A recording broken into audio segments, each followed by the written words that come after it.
নমস্কাৰ ডিজিটেল আসাম চেনেলটোলৈ আপোনালোক সকলোকে স্বাগতম জনাইছো। ধেমাজিৰ পৰা কৰ্মসংস্থাপন বিচাৰি কেৰালালৈ যোৱা মহেন্দ্ৰ বৰা নিৰুদ্দেশ। ধেমাজি জিলাৰ চিলাপথাৰ মাজগাঁৱৰ বাসিন্দা মহেন্দ্ৰ বৰাই 30 নৱেম্বৰত বিবেক এক্সপ্ৰেছৰ যোগেদি ডিব্ৰুগড়ৰ পৰা কৰ্মসংস্থাপন বিচাৰি কেৰালালৈ যায়। বহিৰাজ্য পাই পৰিয়ালৰ সৈতে 2 ডিচেম্বৰৰ সন্ধিয়া 6:30 বজালৈকে ফোন যোগেদি যোগাযোগ কৰে যদিও 3 ডিচেম্বৰৰ পৰা মোবাইল ফোনটো বন্ধ হৈ থকাত পৰিয়ালৰ লোকসকল চিন্তিত হৈ পৰিছে।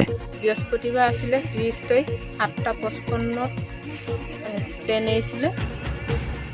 তাৰপৰা সেই 2 তাৰিখ সন্ধিয়া 6:30মান বজালৈকে ফোন পালোঁ আৰু সন্ধিয়া 6:30লৈকে তাৰপৰা ফোন পোৱা নাই আজিলৈ। চুইচ অফ কৰা আৰু নট ৰিচিভেবল। তেওঁ ক'ত পাইছিলেগে জনাইছিলে নেকি? নক'লে ভালকৈ তাৰমানে আৱাজটো নাহিলে আকৌ। ফলত মহেন্দ্ৰ বৰাৰ পত্নীয়ে চিলাপথাৰ থানাত এখন নিৰুদ্দেশ সন্দৰ্ভত এজাহাৰ দাখিল কৰে। প্ৰায় 9 দিন ধৰি কোনো সম্ভেদ উলিয়াব নোৱাৰা মহেন্দ্ৰ বৰাৰ পত্নীয়ে অসমৰ মুখ্যমন্ত্ৰীগৰাকীক আহ্বান জনাইছে তেওঁৰ স্বামীক বিচাৰি উলিওৱাত গুৰুত্বপূৰ্ণ പദক্ষেপ ഗ്രহণ কৰিবলৈ।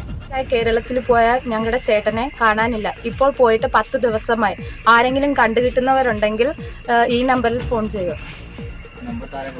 നമ്പർ താഴെ കൊടുത്തിട്ടുണ്ട്.